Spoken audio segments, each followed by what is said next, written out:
Hello mga katoma. Hindi pa huli ang lahat. Summer pa rin mga katoma. Ayan, naghahanap pa ba kayo ng paliguan na mura? Ito na mga katoma, wala pong bayad.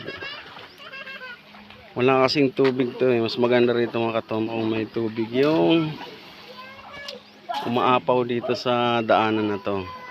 Makikita nyo yun, umaagos yung tubig doon papuntang baba.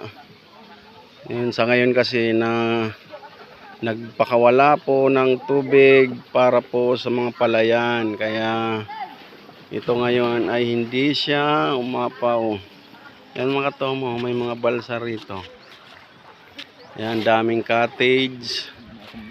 May 500, may 700. Yan sa balsa mga katomo, 1.5 daw. Walang entrance pero babayaran nyo lang po cottage. Yan, balsa 1.5. Nasa gitna kayo ng ilog habang nagbabanding. Yan mga katomo, doon sa baba. Ganda ng view rito pala pag may tubig tong tulay. Ayan, lagpas tao mga katomo. Yan o.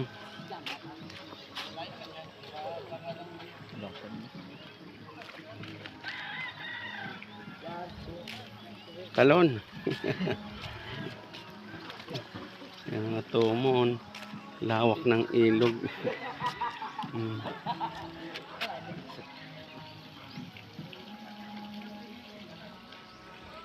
Dito pala ito mga katoma sa naghahati ang Pantihan, Uno, Maragondon, Cavite, tsaka Malaining Luma, Naik, Cavite. Ayan. Muli mga katoma, kung gusto nyo pumunta, mas maganda raw dito pag umaapaw ang ilog kasi maganda siyang tignan.